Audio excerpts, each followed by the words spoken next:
वरुथिनी एकादशी व्रत कथा।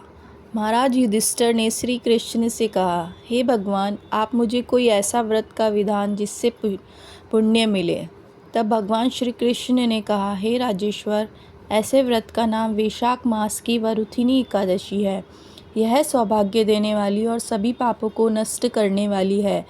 इस एकादशी पर व्रत करने से 10,000 सालों तक तप करने के बराबर फल मिलता है। जो फल सूर्य ग्रहण के समय 1,00,000 भार के स्वर्ण के दान करने से मिला है, वो इस व्रत को रखने से मिल जाता है। ऐसा कहा जाता है कि हाथी दान, घोड़े के दान से, स्वर्ण दान, अन्न के दान से और अन्न दान के बराबर कोई दान श्रेष्ठ नहीं माना जाता है।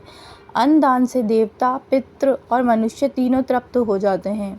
इस एकादशी पर कन्यादान और अन्नदान दोनों के योग के बराबर फल मिलता है। जो लोग लोभ के वश में होकर कन्या का धन लेते हैं, उन्हें अगले जन्म में बिलाव का जन्म मिलता है। जो मनुष्य कन्यादान करते हैं, उनके पुण्य चित्रगुप्त भी नहीं लिख पाते। इस दिन कांसे के बर्तन में भोजन, मांस खाना, मसूर दाल, चना, कोदो, शाक, मधु, दूसरे का अन्न संभोग और दूसरी बार भोजन नहीं करना चाहिए। प्राचीन समय में नर्मदा नदी के किनारे मानधता नाम के राजा रहते थे। राजा का धर्म निभाने के साथ ही वह जप तप करते रहते थे, साथ ही प्रजा के प्रति दया भाव रखते थे। एक बार वह तपस्या में लीन थे तो एक भालू ने उनका पैर चबा लिया और राजा को जंगल की ओर खींचकर ले गया। तब राजा ने विष्णु भगवान से प्रार्थना की। भक्त की पुकार सुनकर पहुँचे विष्णु भगवान ने अपने चक्र से भालू को मार डाला, लेकिन राजा का पैर भालू ने नोचकर खा लिया।